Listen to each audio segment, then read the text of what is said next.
네. 할렐루야. 네. 우리 옆에 바로 인사합시다. 잘 오셨습니다. 잘 오셨습니다. 네, 한번 더 인사합시다. 당신에게 좋은 일이 시작되었습니다. 네, 한번 더 인사합시다. 당신은 행복한 사람입니다. 당신은 행복한 사람입니다. 아멘. 한 주간 승리하신 줄 믿습니다. 아멘. 청년이 저한테 이런 질문을 해줬어요. 목사님, 성령의 세례는 믿을 때에 받는 거지만 성령 충만은 우리가 말씀을 읽고 기도하면 받는 것 아닙니까? 라고 했습니다. 맞습니다. 아멘.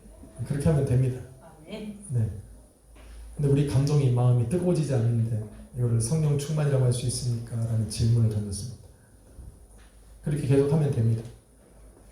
그런데 성령 하나님께서 우리를 충만케 하시는 이유를 분명히 알아야 됩니다. 이유를 알아야 됩니다.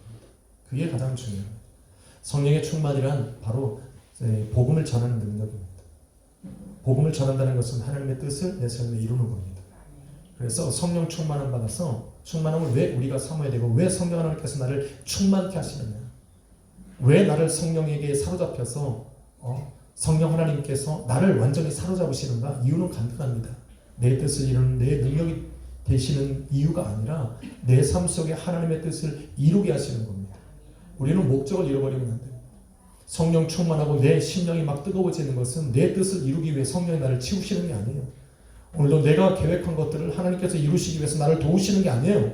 내 삶 속에서 잠재되어 있던, 오늘도 성령 하나님께서 내 안에 찾아오셔서 알게 하신 그 하나님의 뜻, 내게 큰 소망을 품고 소명으로 받게 하신 그 하나님의 그 뜻하신 뜻을 그 전에는 이룰 수 없었는데 그 뜻을 나로 하여금 이루게 하시기 위하여 성령으로 충만케 하시는 거예요. 할렐루야. 아멘. 왜 내 심령이 뜨거워지지 않을까? 오늘도 우리가 성령 받으려고 하는 충만함 받는 목적을 상실했기 때문에. 그런데 내 안이 뜨거워지는 이유는 간단합니다. 그 말씀이 들어와서 나를 통해 성령 하나님이 일하시는 목적이 나를 통해 나타나고자 할 때 내 심령이 뜨거워지는 거예요. 그래서 말씀을 읽으면 하나님의 뜻을 알게 되고 기도를 통하여서 그 하나님의 뜻을 이루고자 하는 그 불타는 심령들이 내게만 일어나는 거예요. 거기에 우리 성령 하나님이 나를 사로잡아서 그 일을 감당케 하시는 거예요. 네. 이해가 되셨나요? 네. 내 문제 해결하기 위해 성령 충만 받는 게 아니에요. 우리는 여전히 그 생각에 사로잡혀 있어요. 중요한 게 있어요. 여러분, 절대로 우리가 하지 말아야 될 건 몇 가지가 있는데 그 중에서 하나님과 딜하지 마세요. 절대 하나님과 딜하지 마세요. 이거 되게 중요한 거예요. 우리 자녀들 부모와 딜하지 마세요. 엄마, 오늘 내가 교회 나가줄게. 절대 하지 마세요. 이거는 하나님이 가장 싫어하는 거예요. 저 위에서 나오지 마세요. 여러분, 한 사람 더 빈자리 있다고 해서 저 가슴 안 아파요. 다만 하나님과 딜하는 그 영혼을 하나님께서 내어버려 두실까봐 그를 위해서 기도하는 걸 절대 하나님과 딜하지 마세요. 그리고 너 교회 나오면 뭐 해줄게, 이런 농담도 하지 마세요. 그런 건 하면 안 되는 거예요. 모아서 당신이 뭐 할 건데, 그 교회 한 자리에 내어와서 그거 뭐 할 건데, 아무 의미 없어요. 하나님과 딜하고 이 자리에 앉아있는데 그 헌금 10,000원 봉투에 넣어서 내는 게 그게 하나님 앞에 중요한 거예요? 그거 중요하지 않아요. 내 마음과 생각이 우리 하나님 앞에 감사할 때 내 예물 하나님 받으시는 거예요. 아멘. 하나님께 드려지는 제단을 우리 하나님 다 기뻐하실까? 거짓말 시키지 마세요. 누가 그래요? 가인과 아벨이 우리 하나님 앞에 예단 드릴 때 그 하나님 앞에 마음이 없으면 하나님이 가인과 그가 드린 제물을 받지 않는 거예요. 하나님 기분 나쁘시지. 사람도 기분 나쁜데 하나님 질투하시는 하나님. 내 영광을 다른 사람에 빼앗기지 마세요. 그러니까 말도 하지 말고 이런 말도 하지 마. 내가 하나님 앞에 스스로 하나님, 나 이거 나갈 테니까 하나님 내 문제 들으려고 딜도 하지 마세요. 좋은 거 아니에요. 하나님 받지도 않을 뿐더러 이 자리에 당신들이 있는 거 기억도 안 하세요. 그러니까 순수한 마음으로 하나님 찾으라고. 아멘. 순수한 마음으로 하나님 찾으라고. 오늘 감사함으로 예배 자리에 있는 것이 내게 감사라고 고백하는 그분들처럼 예배 자리에 나를 부르셔서 그거에 응답하게 하신 그 하나님 앞에 감사를 드리라고. 아멘. 오늘날 얼마나 많은 사람들이 하나님과 딜하는지 몰라요. 얼마나 많은 자녀들이, 얼마나 많은 부모들이, 얼마나 많은 부부끼리 하나님 앞에 딜을 하는지 몰라요. 내가 예배자에 나가줄게.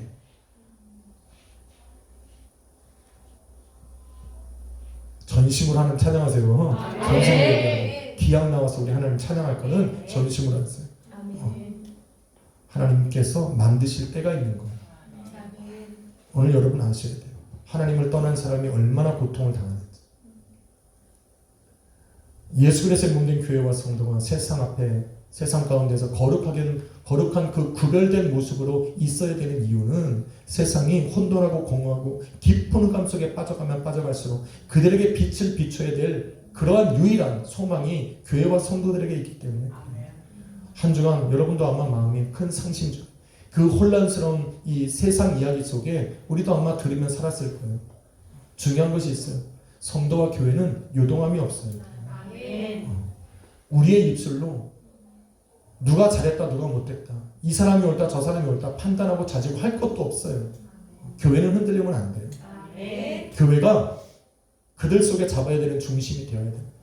우리 안에는 복음이 있고 그들이 무너져갈 때 그들 앞에 세상의 메시지를 던질 게 교회와 성도들밖에 없는 거예요.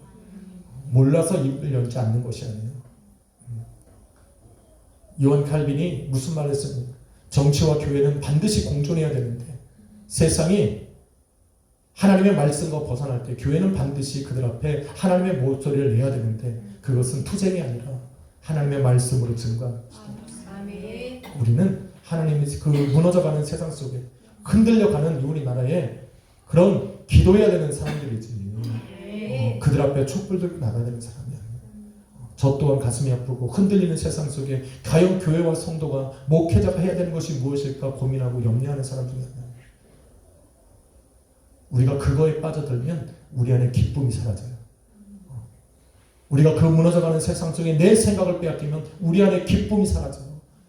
우리가 하나님을 향할 때 성도의 기쁨이 사라지면 안 돼요. 할렐루야. 기쁨이 사라지면 우리는 거기서 멈춰야 돼요. 우리가 하나님 앞에 기도하는 것이 내 안에 기쁨이 되어야 돼요. 여전히 내가 더 타락해가는 저 세상을 바라보면서 내 가슴을 치더라도 여전히 우리 안에는 구원의 감격과 기쁨이 넘쳐나야 돼요. 이것마저 잃어버리면서 세상을 염려할 그거는 우리는 이 본질을 흐리는 거예요. 오늘도 복음의 기쁨을 간직하시기를 예수 그리스도의 이름으로 축원합니다. 세상은 어두워지면 결국 교회를 찾게 되고 흔들리지 않은 진리 앞에 그들은 돌아오게 되어 있습니다. 우리 교회와 성도가 해야 되는 역할이 여기에 있습니다. 우리 하나님께서 요셉을 왜 인도하셔야 할까? 곧 이 말, 그 땅에 또 온 땅에 퍼질 그 가뭄을 대비하시기 위해서 우리 하나님께서는 한 사람이 필요했던 거예요. 그것이 요셉이었고 그래서 요셉의 삶을 인도하셔서 최종적인 목적인 저 애굽의 가장 높은 자리에 요셉을 인도해 가시는 거예요. 왜 애굽입니까? 그때는 요셉도 있었는데 요셉으로 하게 하시면 안 됩니까? 아니 그만한 힘이 없어. 요셉이 그 많은 양식을 보호한들 걷어들인들 그것을 곳간에다가 채웠던들 수많은 이방 나라들이 그것을 침략해서 다 뺏어갈 것이 지킬 능력이 없습니다. 당시에 가장 강대국이었던 애굽만 그것을 할 수가 있어요. 그래서 하나님이 애굽을 사용하신 것뿐이에요. 애굽을 사랑하신 것이 아니라 사용하신 거예요. 그럼에도 불구하고 하나님께서는 그것을 지혜롭게 처리할 수 있는 요셉을 그 가장 높은 곳에 세우셔서 하나님의 뜻대로 그 사람들을 보호하시고 지키시는 거예요. 왜 아닐까? 라는 질문을 던질 이유가 없어요. 하나님께서는 다 계획하고 설계하고 계시는 거예요. 아멘. 하나님께서 요셉을 인도해 갔습니다. 아마 세상의 시선으로 바라보면 요셉처럼 엉망스럽게 되어버린 인생이 없을 거예요. 정말 꼬였어요. 요셉 스스로 선택해서 무언가 한 인생이 없어요. 요셉은 계속해서 남의 손에 이끌려서 이리저리 끌려다니는 사람이지만 결국 하나님의 인도하심 속에 있었던 요셉이야말로 진정한 안전하고 평안한 그 복된 길을 성공적인 인생길을 걸어간 사람이라 말할 수 있다. 자기 선택이 중요한 것이 아니라 바른 길을 걸어가는 게 중요해요. 도단에서 그 헤브론 골짜기에서 아버지에게 명령을 받아서 세겜과 도단으로 가서 형들을 만나 이제는 형들의 손에 이끌려서 이스마엘 사람들에게 팔리고 이제는 이스마엘 사람들의 손에 이끌려서 애굽으로 끌려가게 됩니다.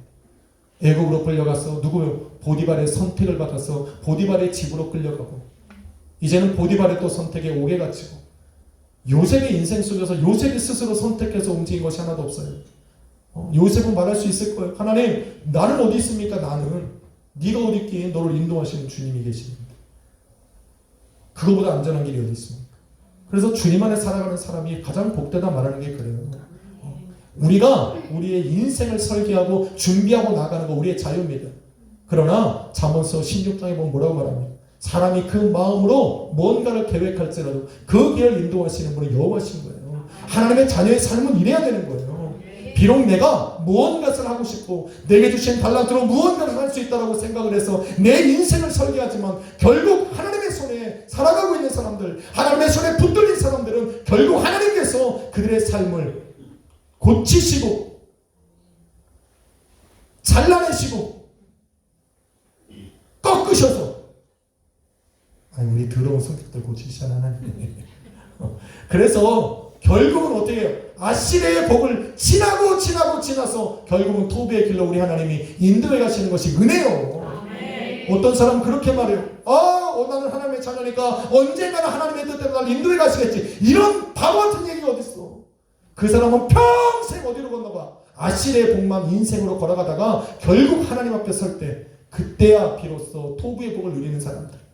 하나님의 나라는 우리는 결국 하나님의 나라에 도착하는데 이 땅에서 그 토부의 복, 하나님의 형통한 복을 누리지 못하고 평생 아시리의 복만 지나다가 나를 인도해 가시는 거 하나님만 바라보고 지 멋대로 살아가다가 그냥 이리 맞고 저리 맞고 하다가 그런 인생 살아가다 하나님 앞에 서게 된다니까.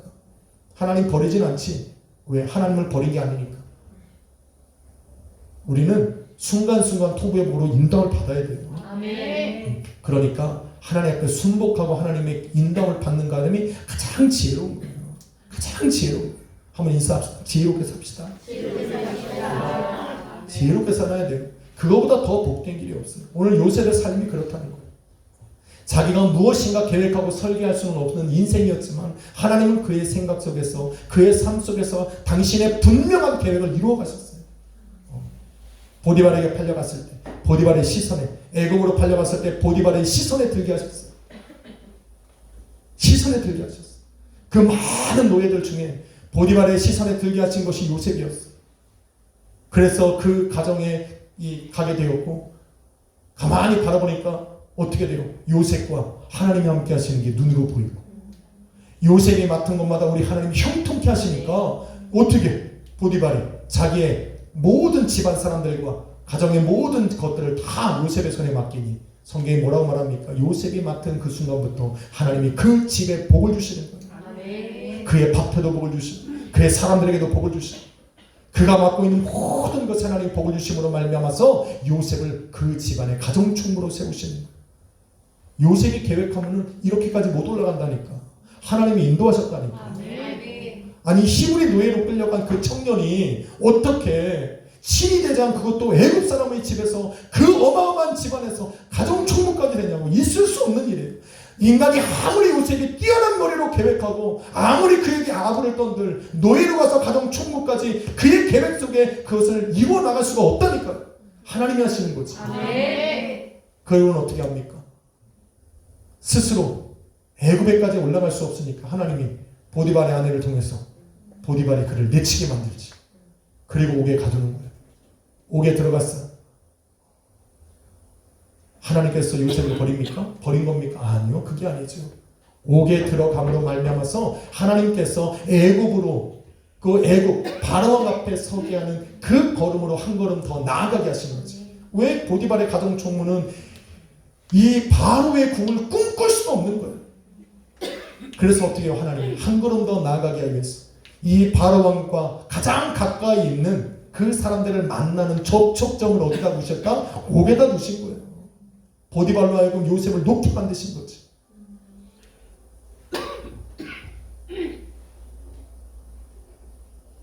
그 옥에 성경에 보니까 여러 날 그곳에 있었더라 말. 그곳에 들어가서 여러 날 있는 동안에 하나님이 요셉을 버린 겁니까? 절대 그렇지 않죠. 하나님이 요셉에 어떻게 해요? 옥에 들어가는 순간부터 하나님이 함께 하신 거예요. 요셉을 세우시길 원하시는 거예요.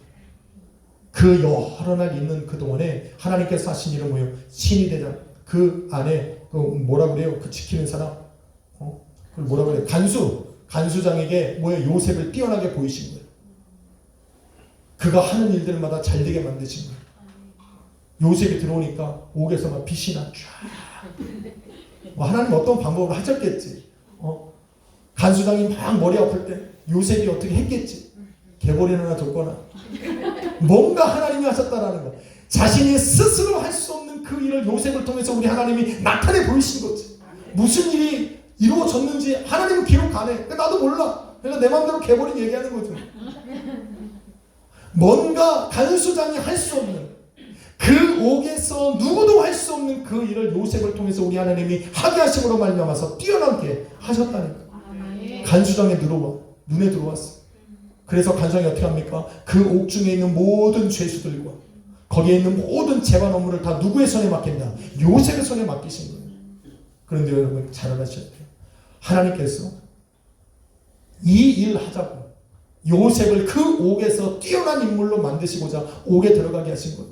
아니요. 그것이 아니에요. 이것은 하나님의 계획 속에 있는 일부일 뿐이에요. 근데 하나님께서 왜 옥중에서 그를 높였을까? 이유가 있죠. 이유가 있습니다. 그냥 요셉을 사랑해서? 아니요. 그거 아니에요. 사랑하면 그냥 사랑하면 옥에 안 보내시면 되지. 옥으로 보내셔야 됐다니까.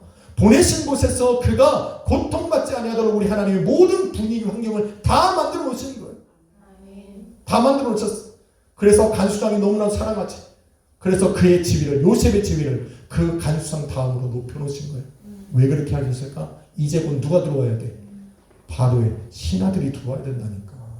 바로의 신하들은 그 옥 중에서도 뛰어난 사람들이에요. 아무도 그를 건들지를 못하는 사람들이에요. 요셉이 그 그 옥 중 안에서 가장 높은 자리에 있지 아니하면, 그 간수장에게 신뢰를 얻지 않았다면 그 술 맡은 관원장과 떡 굽는 관원직원들을 만날 기회조차 없는 거예요. 그래서 하나님이 그들이 들어오기 전에 그 오랜 시간, 긴 시간 동안 하나님이 요셉을 그 옥에서 세워놓으신 거예요.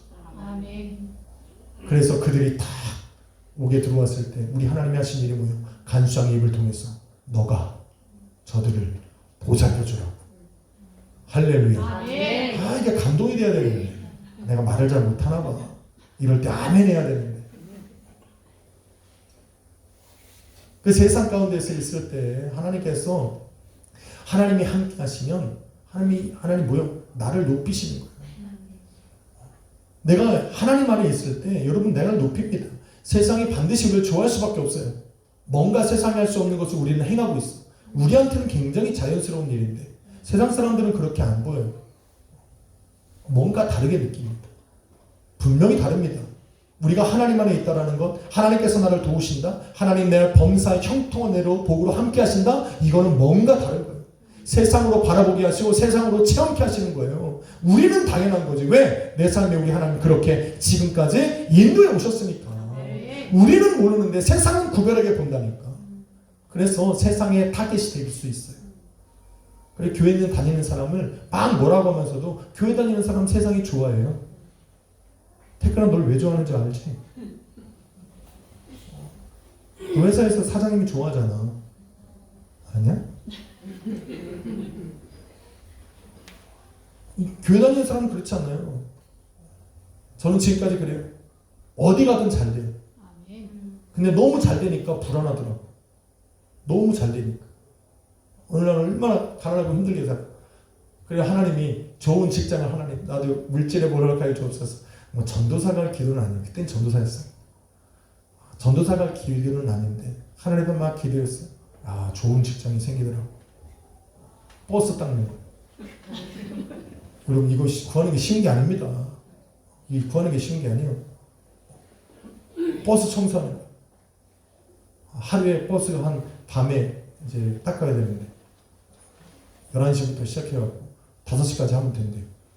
근데 그게 버스 닦는 그 회사가 어디 있냐면 제가 다니기는 수정교회 바로 옆에 있는 거예요. 얼마나 좋아. 그거 끝나면 새벽 예배 드리고 집에 가면 되는데. 아, 하나님 감사합니다. 갔어요. 또 일도 오래 안 해. 버스 한 4대만 닦으면 된대. 그래서 버스를 막 닦았어요. 아, 하나님은 어떻게 세울까? 여러분 버스 타는데 우리 하나님은 어떤 역사를? 닦으면 되는 건데 놀라운 일이 거기 오죠. 어떤 거냐? 그 회사가 야간에 이제 지키는 사람이 여기 뭔가 여기 닦는 사람들하고 소통을 해야 되는데 저랑 같이 밤에 일을 하는 분들 중에 아무도 영어를 못해. 그분들이 답답한 거야. 뭔가를 시키는데 소통할 사람이 없는 거야. 그래 어떻게 돼? 제가 나섰죠. 할렐루야. 아니 다 여러분 똑같았다고 영어를 못하셨다고. 그러니 이걸 갖다가 저기다 놓으라는데 말이 안 통해. 버스 갔다가 저쪽에다 세우라는데 여기다 갖다 세우나. 그러니 그 옆에 있는 사람이 막 답답한 거야. 그래서 저한테 얘기를 했어. 제가 알아듣고 버스를 저쪽에다 세웠죠. 그 다음부터 오피스에서 누구한테 하고 얘기면 해. 저한테만 얘기해. 근데 버스 타고 갔다가 졸지에 사무실에서 일하게 되는 거야. 아멘. 샘나서 아멘을 안 하는 거야. 어떻게 하는 거야? 아니 하는 은혜를 지금 나누고 있잖아. 아멘. 아니 버스만 닦을 때는 아무 얘기도 안 했는데 이제 제가 영어를 잘하니까 아이 주여 하니까 오피스에서 저하고 얘기를 하는 거예요. 또 금리를 저랑 얘기하는 거예요. 제가 또 그분들하고 이렇게 얘기를 해달라니까 본의 아니게 대표가 돼버린 거예요. 그럼 어떻게 돼? 돈이 올라가지. 아멘. 아멘해. 이 은혜라고 지금 얘기하는 거잖아. 하나님이 그 구속제에서도 하나님 역사하시더라고. 아멘. 중요한 거는 막 해서 체크에 막 금액이 올라가는 거예요. 근데 이게 너무 편한 거 이제 밤새도록 일해도 너무 편한 거예요. 새벽이면 들어가서 졸지도 않아. 신앙도 지켜, 일도 해, 돈도 벌어. 아멘. 우리 강진아 선배 입도 찢어져. 얼마나 좋아. 우리 하나님 얼마나 일석삼조로 일하시는 거 아니야. 그렇게 하나님 일을 하시는데 어느 순간 제 마음에 두려움이 오더라고요. 그때 제가 토론토에서 월급을 50만 원 받았어요. 세상에 말이 안 됩니다. 그런데 저는 한 번 들어가면 특별한 거 아니면 교회를 안 옮겨요. 특별히 사역자를 안 옮깁니다. 내가 말을 안 하니까 돈도 안 올려주더라고요. 그래서 하나님 돈을 세상으로부터 돈이 들어오는데 막 2,500, 3,000불을 버니까 막 흔들리는 거예요. 야 여기서 이틀만 더 하면 막 4,000 찍겠다라는 생각이 막 드는 거예요. 그래 막 갈등이 생기는 교회를 파타임으로 바꾸고 이거를 하루를 더 할까? 막 고민이 생기는 거. 이런 고민이 생기다 보니까 어떻게 돼요? 이 흔들리는 마음 갖고 사역을 안 되겠더라고.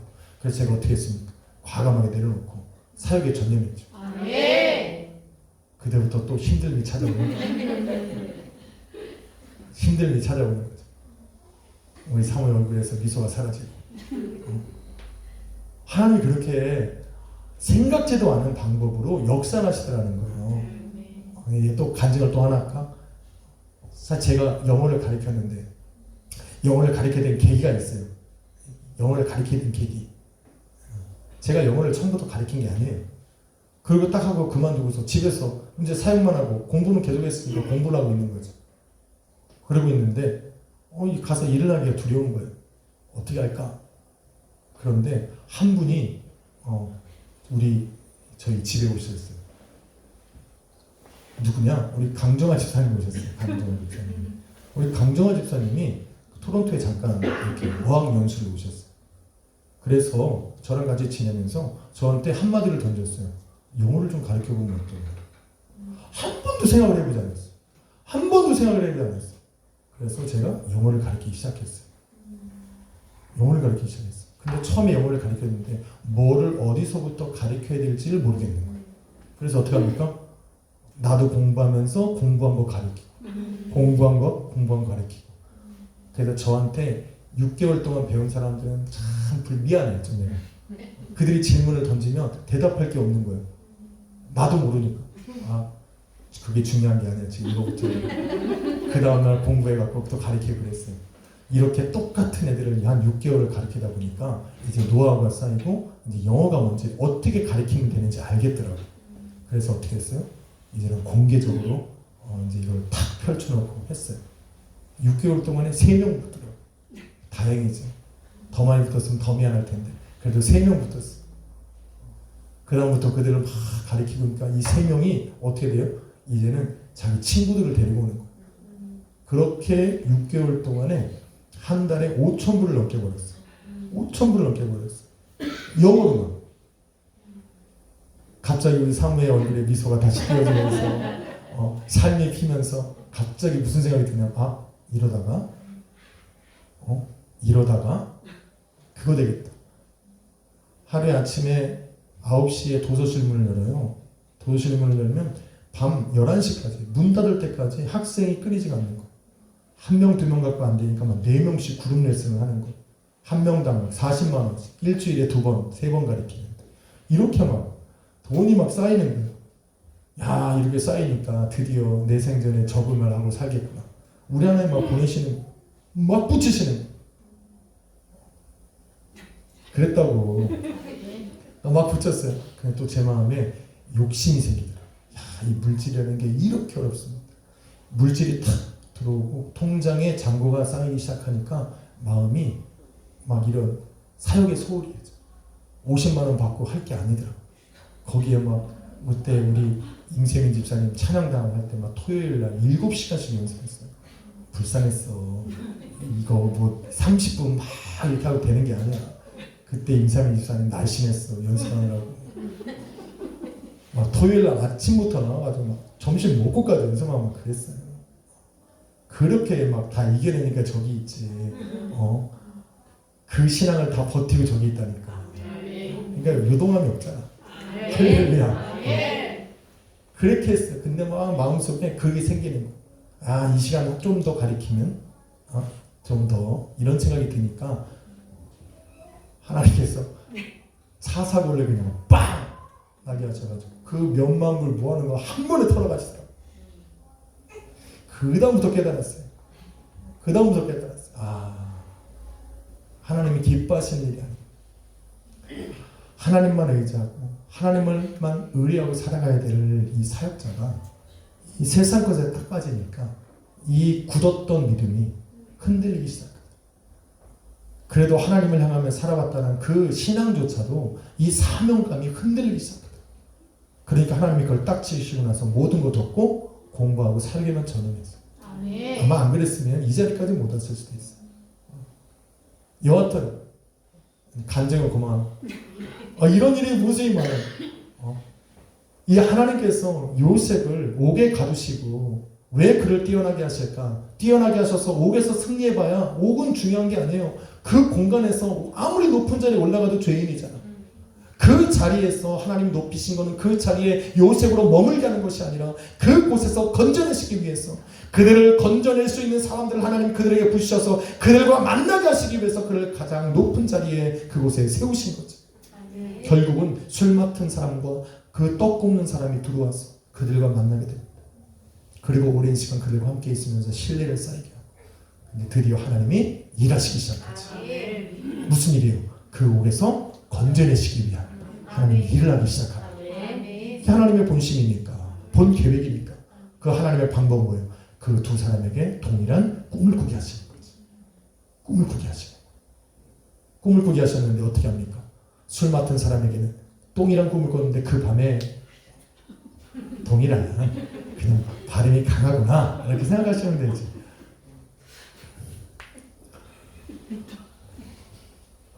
동일한 꿈을 꾸게 하셨어요. 그 꿈이 뭐냐?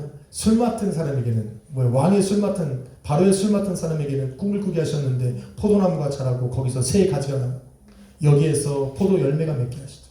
그거를 짜다가 왕에게 포도주를 갖다가 드리는 이런 꿈을 꾸게 하셨어요. 떡 굽는 사람에게는 어떤 꿈을 꾸게 했어요? 왕을 위하여 큰 떡을 굽고 각종 음식을 해놓고 그 위에 새 광주리를 놓게 하셨는데 새들이 와서 왕을 위해 준비한 그것들을 다 쪼아먹게 하십니다. 이 두 꿈이 비슷한 듯 완전히 다른 결과를 냅니다.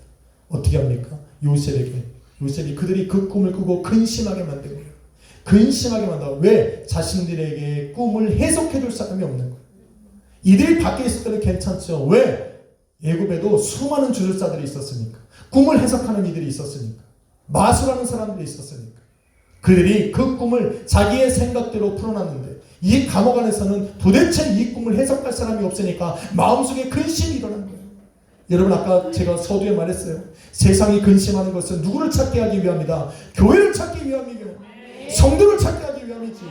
하나님이 흔들리지 않는 그 진리를 찾게 하시기 위해서 세상을 혼돈하고 공허하고 기쁨의 감정에 빠지게 하신 것은 우리가 왜 그들로 하여금 변하지 않는 진리를 찾게 하시기 위한 거죠. 그래서 우리 교회가 버티고 있어요. 하나님께서 왜 요셉을 그곳에 두셨을까? 왜 요셉으로 하여금 그들과 접하게 하셨을까? 그들로 왜 요셉을 신뢰하게 하셨을까? 그 꿈을 근심 중에 고민하고 있을 때 그들로 하여금 요셉의 말을 듣게 하시기 위해 이미 요셉은 그곳에 뛰어난 사람으로 높여져 있었어. 그래서 어떻게 합니까? 그들에게 요셉이 찾아가서 꿈을 해석하시는 분이 우리 하나님이 계시다. 이 말을 듣고 그들이 그에게 꿈을 이야기하고 요셉이 그들에게 꿈을 이야기합니다. 술 맡은 사람에게 말하기를 당신은 이제부터 3일 내에 당신의 복직할 것이고 떡 굽는 관원자에게 뭐라고 말합니까? 당신은 3일 안에 당신의 목이 매달려 새들이 와서 당신을 얼굴을 쪼아먹을 것이다 라고 해석을 하게 됩니다. 이 해석을 합니다. 근데 진짜 3일 후에 요셉에게 해석을 하게 하신 그 하나님께서 요셉이 해석한 대로 그들의 삶을 이끌어 버리시죠. 3일에 그들이 한 사람은 복직되고 한 사람은 망합니다. 그리고 나서 저와 여러분 읽은 본문으로 돌아오는 거예요. 하나님께서 그 옥에서 다음 스텝은 뭡니까? 바로왕 앞에 세우는 거예요. 그래서 애굽의 가장 높은 자리에 세우셔서 이제 하나님의 일을 하나님의 지혜로 끌어가야 되는 그 자리에 요셉을 놓으셔야 하기 때문에 하나님께서 일하신 것이 뭐예요? 바로로 하여금 꿈을 꾸게 하신 거지. 꿈을 꾸게 하신 거지. 꿈만 꾸게 하신 것이 아니에요. 당시에 애굽에는 수많은 유명한 사람들이 있었지만 그 꿈을 해석할 수 있는 사람을 하나님이 없게 하신 거지. 그래서 그 해석할 사람이 없어서 성경에 바라보니까 그가 그 꿈을 해석할 사람이 없어서 심히 근심 두려워하더라. 하나님께서 요셉을 찾을 수 없을밖에 안 되도록 하나님께서 만들어 가신 거예요. 그 안에서 하나님의 그 꿈을 해석하는 흉내를 내던 그 수많은 그 잡다한 신들을 섬기는 사람들을 하나님께서 다 멸하시고 다 힘이 없게 하시고 유일하게 요셉만 꾸물 수 있는 꿈, 해석할 수 있는 꿈을 그에게 꾸게 하셨어요. 그때 요셉에게 꿈을 묻고 해석을 듣고 복직한 그 술 맡은 관원장이 바룩에 가서 이야기를 합니다. 내가 저 감옥에 있을 때에 나의 꿈을 해석한 이가 있고 그의 꿈대로 내가 이렇게 복직하였나이다라고 이야기할 때 이 바로왕이 지체 없이 요셉을 감옥에서 끌어내는 것을 볼 수가 있습니다. 할렐루야. 요셉의 삶은 가만히 기억하세요. 요셉의 삶은 요셉이 선택하여 간 것이 하나도 없습니다. 하나님이 시작부터 시작해서 끝날 때까지 우리 하나님이 인도해 가시는 거예요. 그래서 요셉이 하나님과 동행했던 유일한 이유, 하나님께서 요셉과 함께 하실 수 있었던 유일한 이유는 요셉은 하나님만 의뢰하고 의지. 기억합니다. 오늘 제목이 뭐예요? 오직 주님께 의뢰하고 주님만 의지하라요. 이것은 여러분 우리의 신앙을 얘기하는 것이 아니에요. 우리의 삶을 우리 하나님께서 인도해 가시는 유일한 비결. 하나님께서 요셉과 함께 하실 수 있었던 가장 유일한 방법, 이유, 원인은 무엇이냐? 요셉이 하나님만 의뢰하고 의지했거든요. 여러분 이거 간절히 이거 여러분 정말 마음에 새겨내야 돼요. 우리 하나님께 너의 행사를 맡겨야 되는 것. 왜 하나님께서 또 이 잠언 16장 3절에 너의 행사를 여호와께 맡기라 그리하면 그가 너의 길을 인도해 가시리라 말씀하십니까? 그 하나님만 의뢰하고 의지했기 때문에 이것이 하나님과 동행하는 유일한 방법이에요. 그런데 제가 지금 이야기한 것처럼 창세기 40장과 41장을 지금 이야기한 거예요. 착 넘어가면 우리 요셉의 감옥에 들어갔다가 바로의 궁으로 탁 가면 얼마나 좋겠어요. 그런데 그렇지 않아요. 기억하세요. 그렇지 않았어.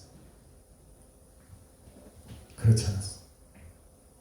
술 맡은 관원장의 꿈을 꾸고 해석해 준 다음부터 바로가 꿈을 꿀 때까지 2년이라는 시간이거든요.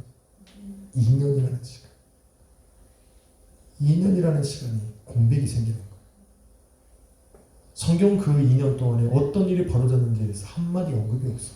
그냥 40장을 딱 넘어가면서 그 술 맡은 관원장이 복직되었는데 어떻게 돼요? 요셉을 기억하지 못하고 잊어버렸더라 라고 끝나고 나서 41장 1절에 뭐라고 시작합니까? 꼭 2년 후에. 그 2년이라는 시간이 하나님의 기억 속에 없는 거예요. 다시 말해서 하나님께서 요셉의 삶에 행하신 일이 없다라는 거예요. 하나님께서 요셉에게 말씀하신 것이 없다라는 거예요. 요셉이 하나님을 기쁘시게 한 일이 없다라는 거예요. 이 2년을 여러분 반드시 기억해야 돼요. 이 2년. 왜 2년일까? 아유, 발음이 좀 이상한데. 왜 2해 동안 우리 하나님이 2해 동안 아니 맨날 웃으려고만 하지 말고 성경에 그냥 2 years 왜 하나님께서 2 years를 이렇게 침묵하고 계셨는가? 성경은 우리는 궁금해야 돼요. 하나님이 그냥 착착착 하시면 되는데 왜 하나님께서 그 2년 동안 아무런 말씀하지 않으셨을까? 왜 하나님의 기억 속에 이 2년이라고 하는 공백 기간이 왜 하나님의 기억 속에는 없을까라는 거예요. 그거는 우리가 어디서 찾아볼 수 있습니까? 그 2년 동안 요셉은 뭐 했을까? 그 감옥에 있었던 요셉은 뭐 했을까?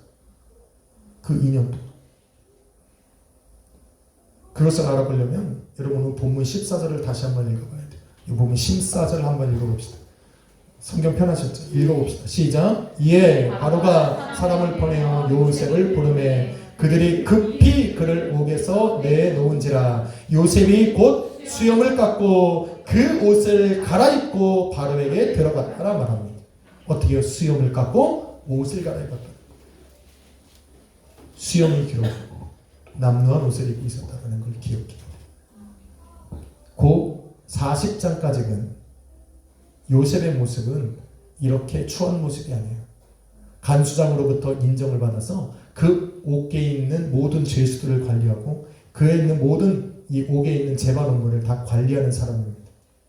죄수였지만 죄수 같은 삶을 살아간 것이 아니었어요. 그런데 41장에 들어오면서 2년이 지났을 때 그 모습은 어떻게 변합니까? 수염을 깎아야 할 정도로 길고 옷을 갈아입어야 할 정도로 남루하더라는 거예요. 여러분 수염이 길고 옷이 허름하다라고 하는 것은 어떤 의미가 있을까? 이것은 바로 깊은 절망에 있었다는 거예요. 낙심 중에 살아가고 있었다는 것을 의미해요. 더 이상 바라볼 것이 없는 거예요. 수염을 깎아야 될 이유가 없었고 옷을 갈아입어야 될 이유가 없었다는 것을 의미하고 있는 거예요. 이러한 모습으로 성경에 기록된 이유가 한 명이 더 있어요. 누굽니까? 다윗이 블레셋 땅 이 가드왕 아기스 왕 앞에 설 때에 요셉은 왕이었어요. 그렇지만 그 가드왕 앞에 설 때에 그의 수염이 길었고 그 수염으로부터 침이 흘러내리고 남루한 옷을 입고 그 가드왕 아기스 앞에 자기의 생명을 구걸하고자 미치광이 행세를 하면서 그 앞을 지나갔던 모습 우리는 기억하고 있잖아요. 희망이 없는 거예요.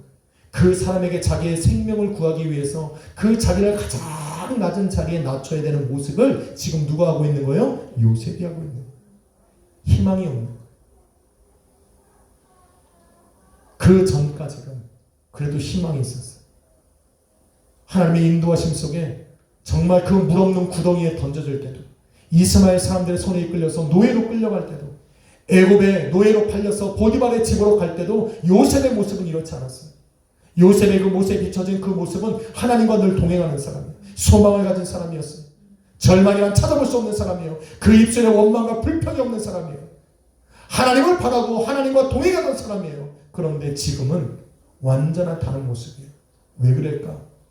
왜 요셉이 이 한순간에 이렇게 변했을까? 그 2년 동안에 그 하나님과 동행했던 그 담대했던 정말 보디발의 아내가 그렇게 유혹을 해도 그것을 뿌리칠 만큼한 그 신앙인이었고 믿음의 사람이었던 하나님만 의뢰하고 의지했던 그 요셉의 모습이 어디 갔냐는 거예요. 왜 그럴까? 이유가 있습니다. 술 맡은 관원장에게 꿈을 해석했을 때 하나님께서 그 꿈을 알려주면서 그 술 맡은 관원장이 3일 안에 복직될 거라는 것을 하나님을 통해 알게 된 거예요. 그런데 여기에 문제가 있습니다. 성경이 있으면 창세기 40장을 봐야 돼요. 창세기 40장 14절. 이 말씀 굉장히 중요한 말씀이에요. 40장 14절 시작. 당신이 잘 되거든 나를 생각하고 내게 은혜를 베풀어서 내 사정을 바로에게 아뢰어 이 집에서 나를 건져 주소서. 누구를 의지한 거예요? 술 맡은 사람을 의지한 거예요. 지금까지는 하나님만 의지하며 살았어요. 지금까지는 어떠한 환경이 변해도 어떠한 상황에 처해도 요셉의 생각 속에서는 누구만 있어요? 하나님만 있었어요. 그런데 하나님께서 술 맡은 관원장을 3일 안에 복직시킨다라는 그 확신을 갖게 된 이후에 요셉의 마음도 사람인 건 맞아요. 뭔가 한 가닥 희망이 생길 때 그가 자기가 계획을 세우기를 그를 통하여서 이곳에서 나가고 싶은 생각이 든 거예요. 그래서 그 사람을 의지해서 내게 은혜를 베풀고 나를 이곳에서 구하여 달라고 그 사람에게 자기의 미래를 아뢰니다. 하나님이 기뻐하실까 안 기뻐하실까? 제가 지금까지 요셉의 삶 속에서 하나님께서 어떻게 일하셨는지를 이미 얘기했어요.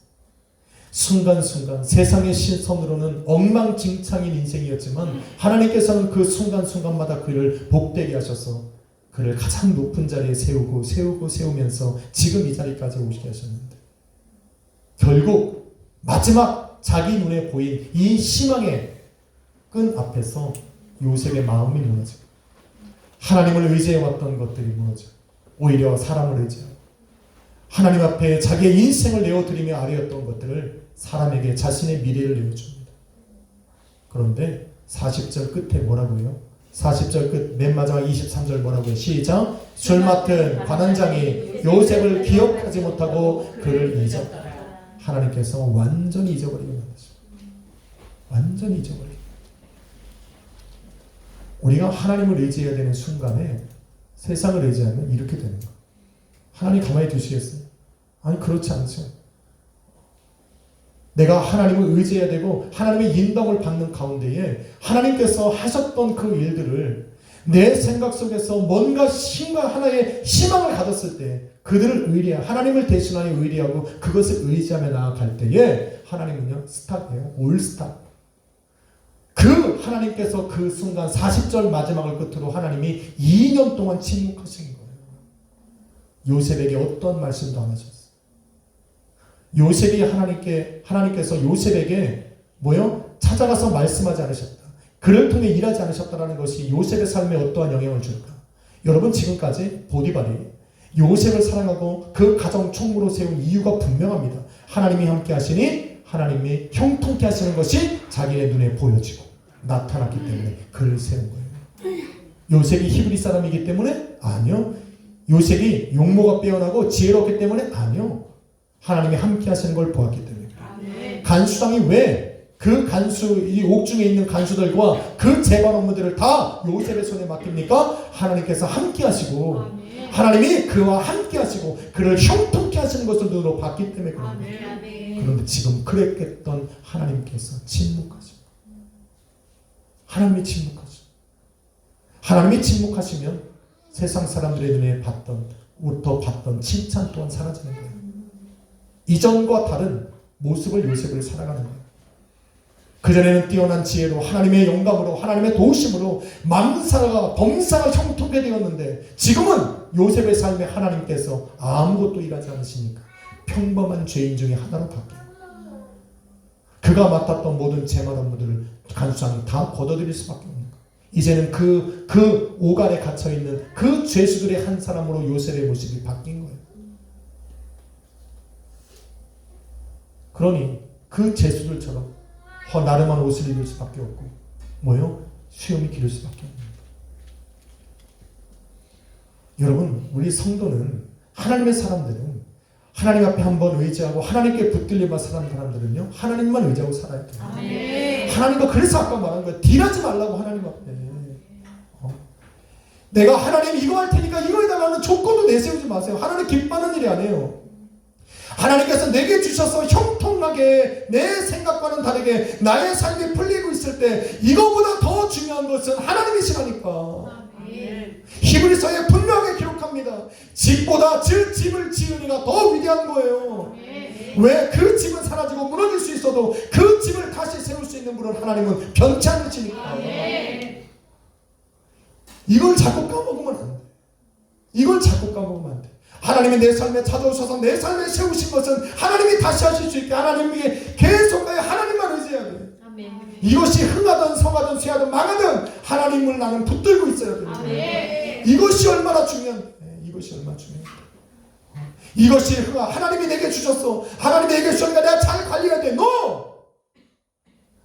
하나님이 하셨으니까 하나님이 관리하게 하셔야 돼요. 아멘. 하나님이 이것을 관리하게 하시는 유일한 방법은 나는 하나님께 의뢰하고 하나님만 의지하는 거예요. 내가 이것을 빌미 삼아 더 나아가려고 해서도 안 돼요.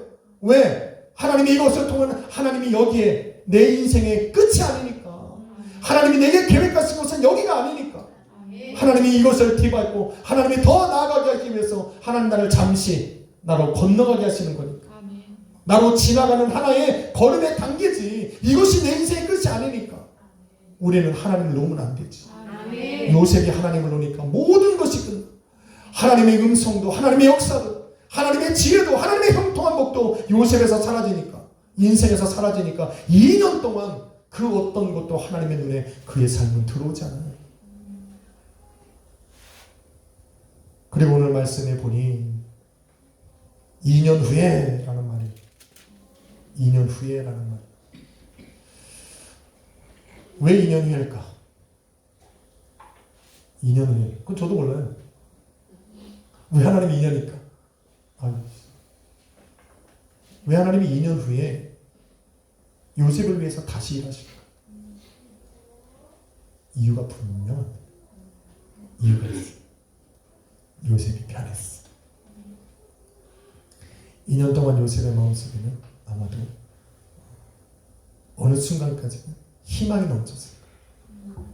술 맡은 관원장이 그 옥을 나가면서 요셉은 자기의 삶 속에 유일한 희망을 가졌어요. 자유할 수 있는 희망. 저 술 맡은 관원장이 오늘일까? 내일일까? 모레일까?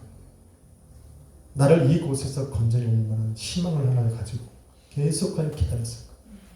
하루 또 하루, 한 주를 기다리고 한 달을 기다리면서 1년이 지나가면서 요셉은 점점점 그 소망이 사라지면서 절망으로 바뀌는 거죠.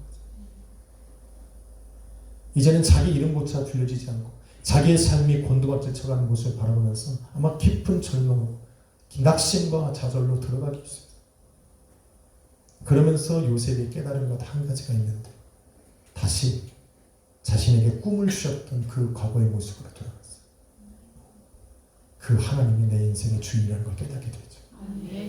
이 증거가 어디 있습니까? 성경에 나와요. 더 이상 사람을 의지하는 것이 아니라 하나님을 다시 의지하게 되죠. 이것이 어디에 나옵니까? 14절 말씀에 16절 말씀에 요셉을 불러다가 바로가 딱 세우고 뭐라고 말합니까? 너가 꿈을 들으면 능히 푼다 하니 라고 말을 합니다. 요셉에게는 가장 좋은 기회를 얻은 거예요. 자기 인생을 역전시킬 수 있는 기회를 잡은 거예요. 지금은 감옥도 아니고 술 맡은 관원장도 아니고 자기를 자유롭게 할 수 있고 자기를 가장 높은 곳에 세울 수 있고 지금까지 자기가 억울했던 모든 것을 한 번에 풀어줄 수 있는 그 왕 앞에 나아갔어. 그 왕이 지금 자신을 인정해주고 있어. 만약에 그 자리에서 그 바로 왕이 말한 대로 나는 할 수 있다라고 얘기했다면 요셉의 인생이 어떻게 바뀌었을지 몰라요. 그런데 요셉이 거기서 뭐라고 말합니까? 뭐라고 말합니까? 내가 아니라 하나님께서. 할렐루야. 바뀌었어. 그 2년이라는 그 시간 동안의 그 깊은 좌절과 절망과 그 낙심 속에서 요셉이 다시 한번 하나님께 회복되고 다시 잃어버렸던 하나님을 향한 믿음을 찾고 하나님을 향한 의뢰와 그 의지함을 다시 한번 회복하고 나서 그의 입술에서 처음으로 나온 말이 무엇입니까? 내가 아니라 하나님께서. 이 마음, 그 중심을 헤아려 하시는 그 하나님께서 드디어 요셉을 위해 다시 일하기 시작하죠. 할렐루야. 그리고 바다왕 앞에 세우죠. 저는 오늘 말씀 읽으면서 저를 많이 생각해야 돼요. 수많은 날들 중에서 하나님 나를 인도해 가시고 어느 순간 나의 삶 속에서 우리 하나님이 침묵하시기도 하시고 또 나를 인도해 가시는 그 많은 이 시간들 굴곡들 속에서 내가 잃어버렸던 것은 무엇일까? 오직 하나님만 의리하고 하나님께 의리하고 하나님만 의지하는 것이다. 내 인생이 잘 되거나 흥망성쇠를 우리 하나님이 주관하시는데 그렇게 나를 인도해 가시면서 그 아시리의 길을 지나서 하나님의 계획하신 그 토부의 복으로 나아가게 하신 그 하나님을 잃어버리고 내 스스로 무엇인가 하고 사람과 또 환경과 돈을 의지하며 살아봤던 이 내 자신의 모습을 바라보면서 오늘 요셉과 같은 결단을 내리게 된 겁니다. 내가 아니라 하나님께서. 사랑하는 성도 여러분, 여러분의 삶에도 이러한 고백이 끊어지지 않기를 바랍니다. 아멘.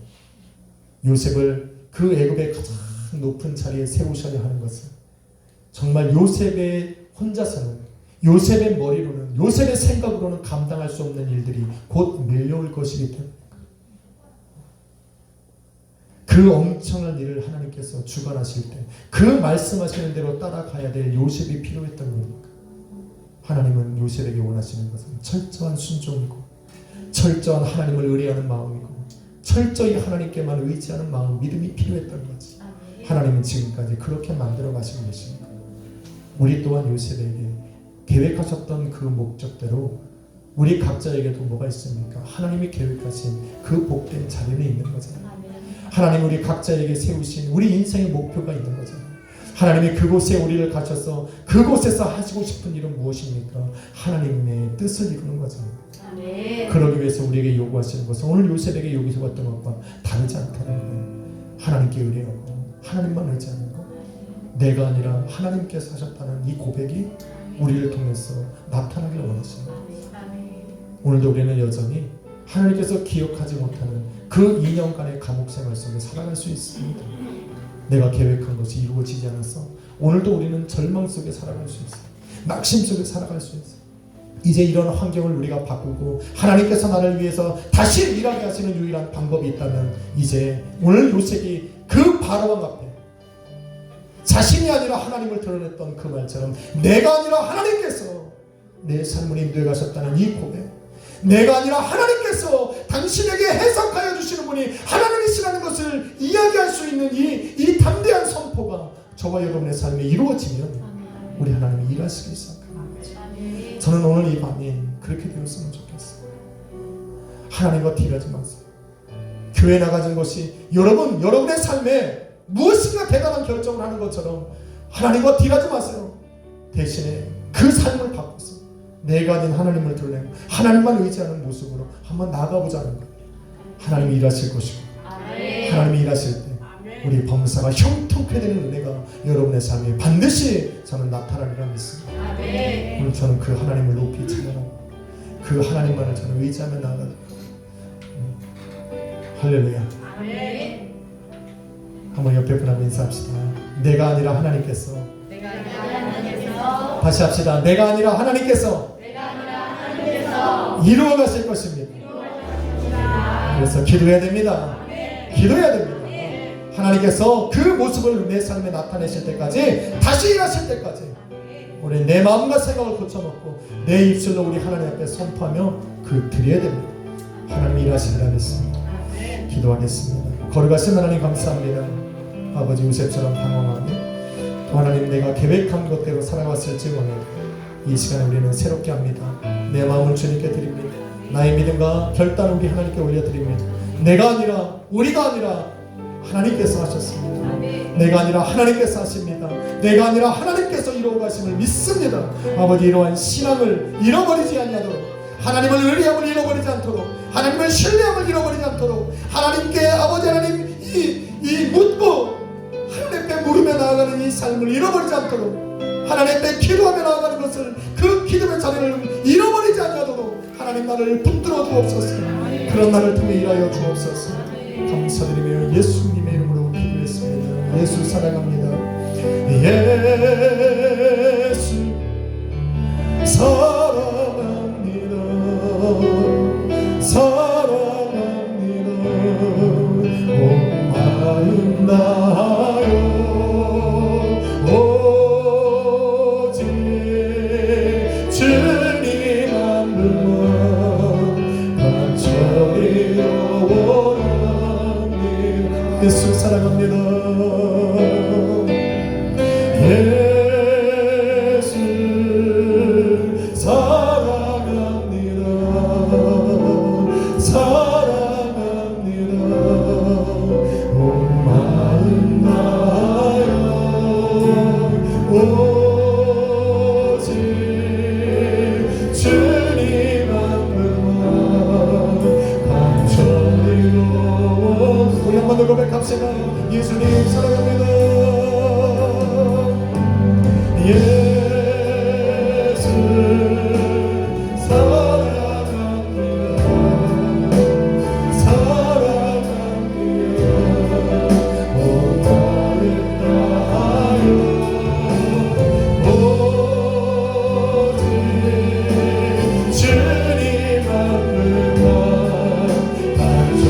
주님이 일하실 겁니다.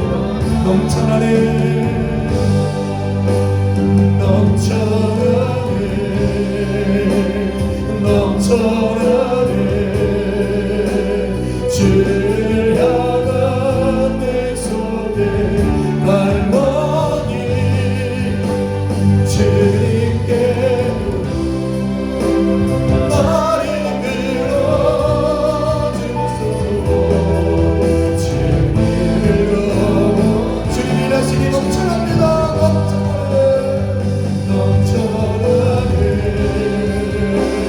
넘쳐나네 주를 향한 내 속에 갈망이 주여 주님께로 나를 끌어주소서 주님 우리 한 번 더 고백합시다. 아버지 하나님 내가 다시 주님만을 의지하기를 원합니다. 넘쳐나네